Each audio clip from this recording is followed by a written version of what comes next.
Hello everyone, সবাই কেমন আছেন? আজকে মজাদার একটি রেসিপি নিয়ে হাজির হয়েছি। আজকে মজাদার একটি বিফ স্টেকের রেসিপি শেয়ার করব। এটা হচ্ছে আমার বোন তৈরি করবে আর আমি আজকে বসে বসে খাবো। তো এটার জন্য স্লাইস করে মাংস কেটে নিয়েছে। মাংসটাকে শুকনো করে টিস্যু দিয়ে মুছে নিয়েছে যাতে কোনো এক্সট্রা পানি না থাকে। আর এখন কাঁটা চামচ দিয়ে ভালো করে কেচে কেচে নিচ্ছে।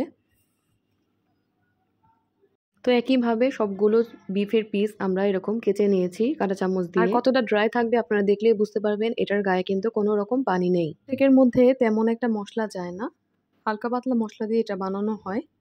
লবণ আর গোলমরিচ দিয়ে দিবে, এপিট ওপিট ভালো করে মেখে নিতে হবে। একটু ভালো করে হাত দিয়ে মেখে নিতে হবে, যেহেতু কোনো পানি নেই এজন্য কিন্তু এটা ড্রাই হয়ে থাকে।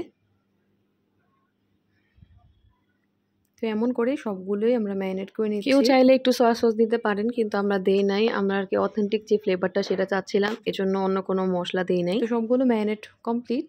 এখন আমরা চলে যাব নেক্সট প্রসেসিংয়ে। আমাদের লাগবে বাটার। বাটার অবশ্যই লাগবে স্টেক বানানোর ক্ষেত্রে।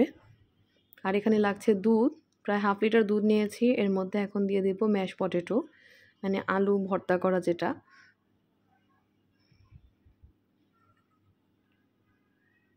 এখন দিয়ে দিবে এটার মধ্যে বাটার, 2 থেকে 3 চামচ বাটার দিল। তারপর দিচ্ছে হাফ চামচের মতো লবণ আর 1 চামচের মতো গোলমরিচের গুঁড়া, ব্ল্যাক পেপার যেটা।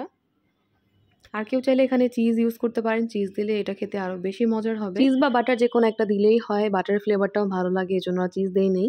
এখন সবগুলো উপকরণ মিক্স করে নিব। একটু ড্রাই করবো না, ভালো করে মেখে নিয়ে তারপর এটা নামিয়ে ফেলবো। তৈরি আমাদের ম্যাশ পটেটো।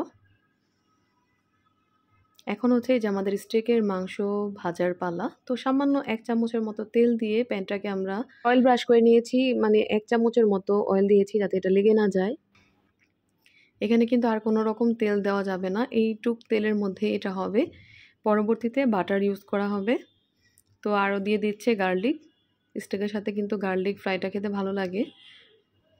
তো এটা কিন্তু কোনোভাবে ঢাকনা দেওয়া যাবে না, এরকম খোলাই রাখতে হবে আর এপিট ওপিট উল্টে নিতে হবে ভালো করে। লো হিটের মধ্যে এই কাজটা করতে হবে, তবে অতিরিক্ত কড়াকড়ি ভাজাও যাবে না। এখন উপর দিয়ে বাটার দিয়ে দিচ্ছে যাতে এটা আরও বেশি ময়েস্ট থাকে। আর স্টেকের ক্ষেত্রে কিন্তু অবশ্যই বাটার মাস্ট দিতেই হবে, না দিলে কিন্তু এটা একটু ভালো লাগবে না খেতে।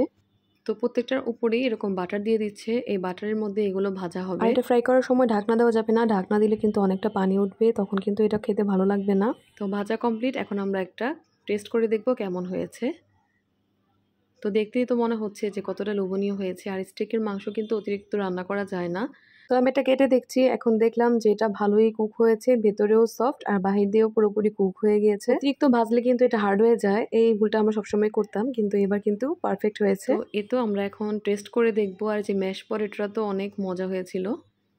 তো আমরা প্রথমেই অল্প অল্প করে সবাই টেস্ট করব কেমন হয়েছে। সবার প্রথমে রিভিউ দিবে আমার ছেলে, আর তো রিভিউ দিয়েছে 100-তে 100।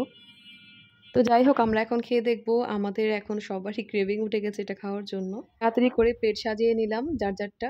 অনেক মজা হয়েছিল, ভেতরে জুসি আর বাহির দিয়ে হালকা ক্রিস্পি। আর ম্যাশ পটেটো দিয়ে খেতে এটা কিন্তু দারুণ হয়, আপনারাও ট্রাই করতে পারেন। খুবই মজাদার একটি রেসিপি। আজকে চলে যাচ্ছি, নেক্সট ভিডিওতে দেখা হবে। আল্লাহ হাফেজ।